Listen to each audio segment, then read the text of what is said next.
fuck is eggnog anyway? It's eggs, sugar, heavy cream, milk, vanilla, and cinnamon or nutmeg. It's good. Okay, so I know a lot of you don't like eggnog, and that's valid. I mean, eggnog usually has a liquor in it, like a brandy, rum, something like that. For me, though, I like it with coffee, like an eggnog frappe or an eggnog latte. Invented it and or created it. And why do we drink it at the holidays? So nobody really knows who invented the beloved or hated holiday beverage.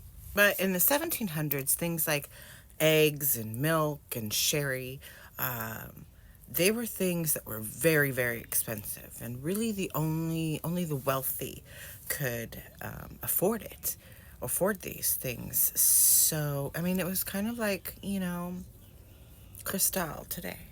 That was in the medieval times over there in Europe.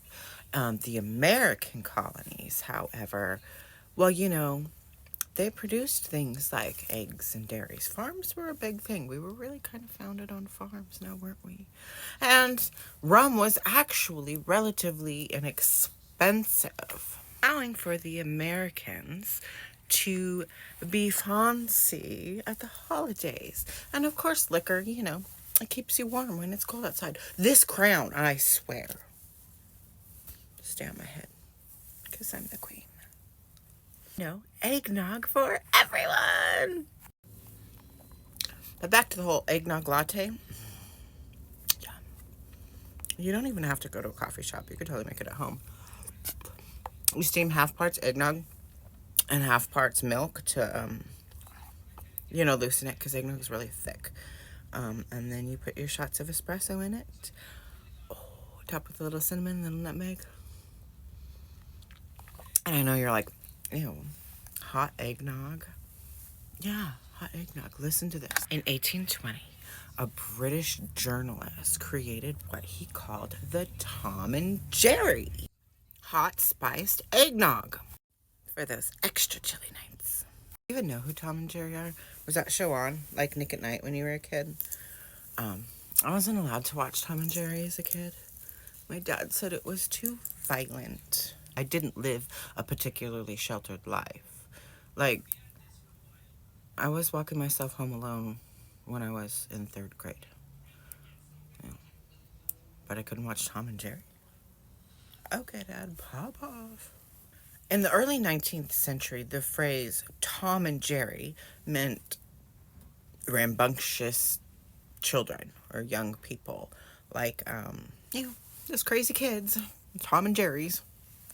It came from a book, actually, I think it was called The Life in London. I could totally write a memoir called The Life with London, because my son's name was London, see? It would be a wonderful story, very happy story, because London's the best.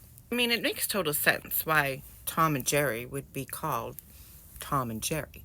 I don't know why the drink, hot spiced eggnog, would be called Tom and Jerry. But the show, the cat chasing the mouse and all that, is very Tom and Jerry. But that's not what it was originally meant to be named. MGM held a contest in which the winner would win $50. That's $800 in today's money, to name the characters of their new cartoon series. And Tom and Jerry, presumably from the book The Life in London, won. And Tom and Jerry was a hit, y'all. They had a budget of $50,000 in their time money and a 6-week allotment, which isn't very much time for each episode, considering back in the 50s, everything was hand-drawn. Every single still, every single movement, that was all hand-drawn. So they must have had a lot of animators and a lot of really amazing animators because Tom and Jerry would go on to win 7 Academy Awards, more than any other character-based animated series for their time.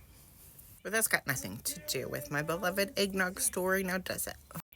Did you know if you whip your nog, or at least the eggs, before you put it in, you'll get a lighter, more fluffier eggnog. Very good. Whip your nog, y'all. But why is it called eggnog? The fuck is a nog? Nog?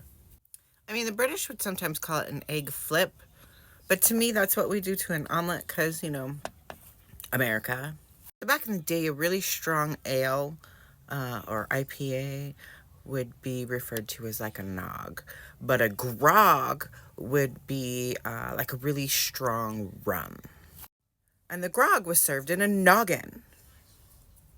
Like the skulls of your enemies. You got sloshed out of the skulls of your enemies. Yeah, I love that. But no. A noggin's just a wooden cup. So boring. So, you have eggs, nogs, noggins, grogs. Somehow, through it all, you come out with eggnog. And, I mean, yeah, liquor keeps you warm. So that would be why eggnog would be a holiday favorite, because it's filled with liquor. Unless you're me, then it's filled with coffee, because coffee's life. There was a belief that if you combined cream and liquor, it would invite in prosperity and health in the new year.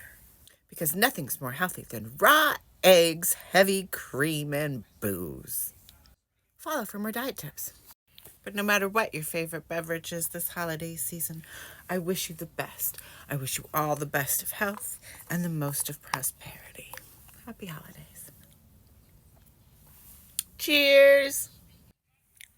And as always, thank you so much for joining me for another episode of Gigi Says What Now. I'm Genevieve Gravel, your host, and I do hope that you will hit that subscribe button and join me for more. Bye. Remember, you are valid, you are worthy, and you are loved.